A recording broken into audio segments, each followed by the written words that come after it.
పార్టీగా విజయ్ టీవీకి అవతరిస్తుంది.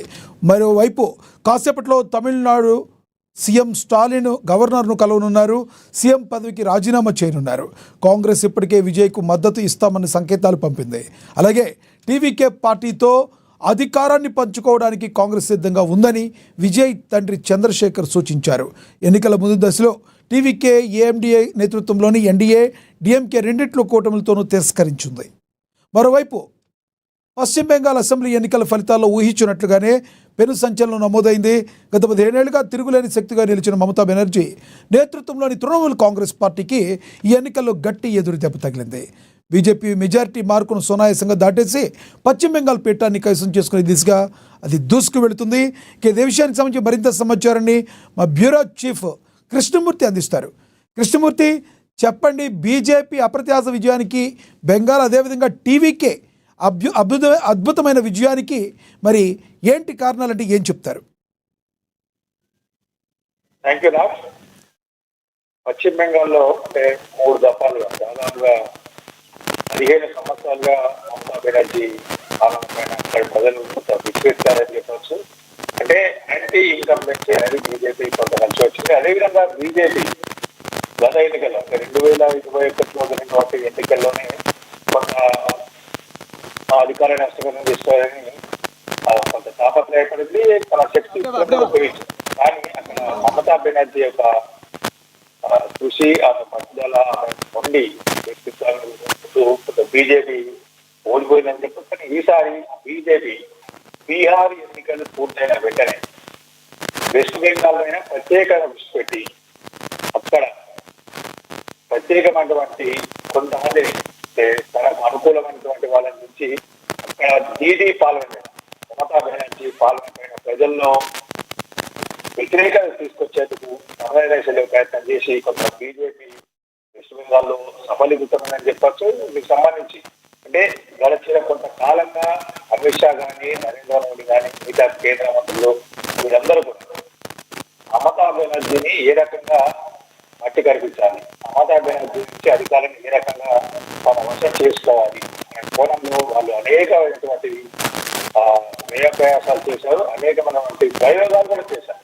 ఆ ప్రయోగాన్ని సక్సెస్ ఇప్పుడు బీజేపీ అనుకున్న లక్ష్యాలు వాస్తవానికి 5 రాష్ట్రాల్లో ఎంత జరిగినప్పటికీ బీజేపీ యంత్రాంగం, జాతీయ నాయకత్వంతో పాటు మొత్తం దేశంలోని క్రియాశీల రాజకీయ నాయకులందరూ కూడా పశ్చిమ బెంగాల్ మీద ప్రత్యేక దృష్టి పెట్టి మమతా బెనర్జీని మట్టి కనిపిస్తాయి తప్ప అక్కడ వెస్ట్ బెంగాల్ అనేది కొంత బాగుపడది. వెస్ట్ బెంగాల్ చొరబాటుదారుల యొక్క తాకి ఎక్కువగా ఉంది. అక్కడ ఉన్నటువంటి స్థానిక ప్రజలు చొరబాటుదారులు అంటే బంగ్లాదేశ్ నుంచి విచ్చలవిడిగా చొరబాటుదారులను మమతా బెనర్జీ ప్రోత్సహిస్తా ఉంది.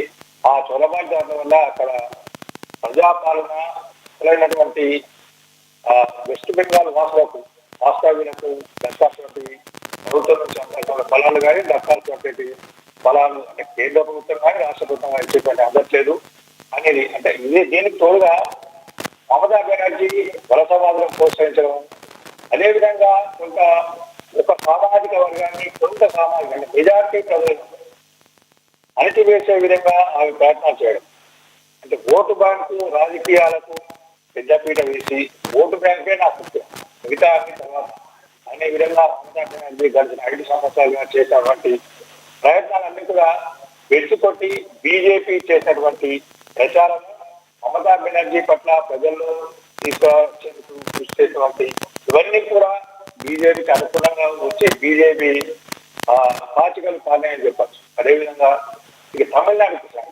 తమిళనాడులో గత కొంతకాలంగా స్టాలిన్ తిరిగి 2వసారి అధికారాన్ని దక్కించుకోవాలి, తమిళనాడులో ఉన్నటువంటి అంటే ఒకసారి అధికారం ఇచ్చిన తర్వాత 2వసారి మరోసారి అక్కడ 2వ దఫా వచ్చిన దాఖలం లేదు.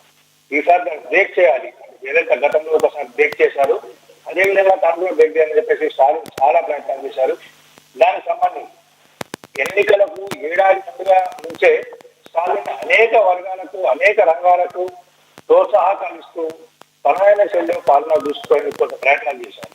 కానీ అక్కడ స్టాలిన్ కానీ ఉదయం స్టాలిన్ వీళ్ళందరూ అంటే తండ్రి కొడుకుల స్టాలిన్ మీద ప్రజలు కొంత విసిగెత్తారని చెప్పేసి తాజా ఫలితాలు తెలుస్తా ఉన్నాయి. అదేవిధంగా విజయ్ రాజకీయాలకి కొత్త అయినప్పటికీ పెట్టి పార్టీని ప్రజల్లోకి దూకుడుగా తీసుకెళ్లడంలో ఆయన తయారైన శైలిలో వెళ్ళి కొంత ప్రజల మన్ననను పొందిందని ఇక్కడ చాలా స్పష్టంగా తెలుస్తా ఉంది. అయితే విజయ్కి పూర్తి స్థాయిలో మెజార్టీ రాలేదు కాబట్టి కాంగ్రెస్ పార్టీ మద్దతు అని చెప్పేసి ఆయన తండ్రి విజయ్ తండ్రి కూడా చెప్తా ఉన్నారు.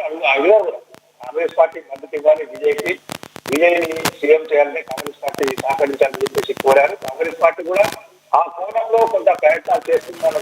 ఏదేమైనప్పటికీ తమిళనాడులో ఇప్పటికీ ప్రస్తుతం ఉన్న పరిస్థితిలో ఇటు విజయ్ కొంత క్లారిటీగా విజయ్కి మెజార్టీ వచ్చింది, టీవీకే విజయ్ పార్టీకి మెజార్టీ వచ్చినాయి.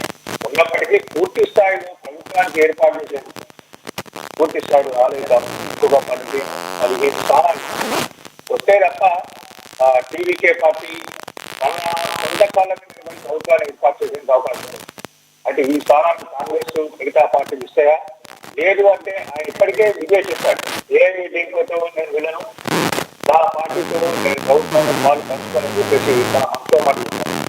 మరోసారి డిఎంకేనే బయట నుంచి మద్దతు ఇచ్చి తన రాజకీయ వ్యూహాలను విజయ్ తోటి ప్రజల్లోకి తీసుకెళ్ళాలని ప్రయత్నం చేశారని చూడాల్సిన అవసరం. ఏదేమన్నా ఇటు డిఎంకే కానీ ఏడీఎంకే కానీ ఈ రెండు పార్టీలకు విజయ్ పార్టీ కొంత షాక్ ఇచ్చిందని చెప్పొచ్చు. అక్కడ తమిళనాడు ప్రజలు కూడా తరతరాలుగా అంటే రెండు పార్టీలు కాంగ్రెస్ జాతీయ పార్టీ బీజేపీ కాంగ్రెస్ కాకుండా స్థానిక పార్టీ ద్రవిడ పార్టీని మాత్రమే ప్రోత్సహిస్తాము అనే విధంగా గత కొంతకాలంగా తమిళనాడు ప్రజలు చేశారు కాబట్టి ఆ కోణం మీద మరోసారి ప్రయత్నం చేశారు.